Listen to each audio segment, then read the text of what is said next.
Monsieur le Président, chers collègues, lorsqu'on parcourt le rapport d'activité et de développement durable, on remarque que 2019 a été une année assez riche et plutôt réussie. En matière de culture, il en est de même. Les droits culturels sont davantage pris en compte et même intégrés dans notre Braillescope. Ce sujet a également bien occupé nos jeunes du CRJ au sein de la Commission Culture durant les 2 années de mandat qui viennent de s'écouler. Les partenariats sont multiples, partout en Bretagne, pour offrir et diffuser encore plus de culture dans toute sa diversité et sous toutes ses formes, auprès de toutes les Bretonnes et tous les Bretons, jeunes et moins jeunes.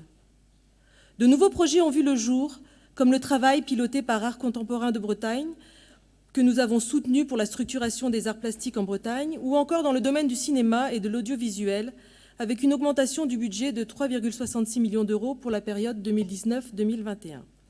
Nous avons donc démarré 2020 à la fois avec des projets plein la tête, mais aussi impatients de lancer tout ce qui était déjà prêt. Mais nous le savons tous, cette année a finalement pris un autre tournant. Le coronavirus nous a tous stoppés dans nos élans.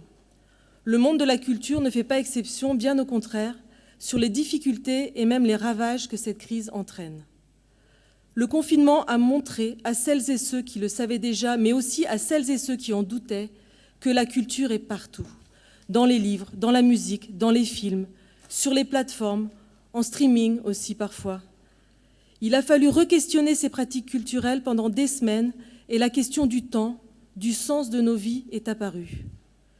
Les jeunes du CRJ l'ont très bien exprimé lors de la dernière session à laquelle vous avez participé, Monsieur le Président, et je vous en remercie sincèrement au nom des jeunes. Merci également à 5 de vos vice-présidents également présents et qui ont travaillé avec eux à différents moments du mandat, voire tout au long du mandat. Pendant le confinement, beaucoup de jeunes disent s'être ennuyés pour la première fois, ont été obligés de ralentir leur rythme alors qu'ils jonglent habituellement entre école, engagement, loisirs dont sport et culture sont partie intégrante. Mais si ce qui existait déjà avant le confinement a pu être parfois découvert et partagé, la création, elle, ne l'a pas pu. Et la création, ce n'est pas seulement les artistes et leurs œuvres, c'est aussi les publics, les techniciens, les professionnels, les bénévoles. Pour accompagner tous ces acteurs de la culture, nous venons de débloquer 100 000 € pour aider les organisateurs occasionnels d'événements à embaucher des artistes. C'est un premier pas, c'est un premier soutien. Ce fonds est opérationnel depuis mardi et des dossiers sont déjà déposés, preuve qu'il y avait là une réelle attente, un réel besoin. D'autres aides se sont mises en place très rapidement et ma collègue Catherine Saint-James l'a très bien souligné tout à l'heure, mais il faudra plus, bien plus. Plus d'argent, plus de moyens, plus de temps, prendre le temps de faire autrement, de repenser nos politiques culturelles. Nous devons investir tous les champs de la société avec toutes celles et tous ceux qui y vivent, n'exclure personne. Mettre la culture au cœur de notre réflexion, et là, je ne peux m'empêcher de me référer à Winston Churchill qui, quand on lui proposa de couper dans le budget de la culture pour aider à l'effort de guerre, répondit tout simplement « Mais alors, pourquoi nous battons-nous » Je partage l'expression de Jean-Michel Le Boulanger dans son appel pour faire de la Bretagne un territoire d'expérimentation. Le social a besoin de culture, tout autant que la culture a besoin du social, de ses acteurs, de ses bénévoles, de celles et ceux qui la font vivre. Nos territoires ont besoin de culture, tout autant que la culture a besoin des territoires pour diffuser, pour partager, pour inventer. Notre démocratie a plus que jamais besoin de culture. L'action publique existe uniquement par le lien entre État et collectivités publiques. Les décisions prises au plus haut doivent être alimentées par ce qui se passe au plus près de la vie des gens.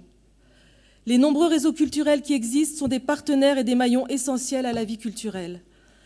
Le monde vient d'être secoué terriblement. Devant nous s'offrent 2 options. Réparer ce qui peut l'être et recommencer comme avant, toujours plus vite, toujours trop vite. Ou bien observer, respecter, innover, mais toujours avec une idée fixe, protéger l'avenir et ses générations à venir, protéger cette classe d'âge qui devra supporter le coût économique de la crise sanitaire et a déjà été baptisée « génération Covid » par certains commentateurs. C'est 2002 à qui on donne le bac en 2020, ces jeunes qui ont perdu leur stage, revivent chez leurs parents et commencent à angoisser pour trouver du travail. Une chose est certaine, comme le dit Edgar Morin dans son dernier ouvrage, toutes les leçons du Covid ne doivent pas être chloroformées par une reprise des habitudes. Je vous remercie.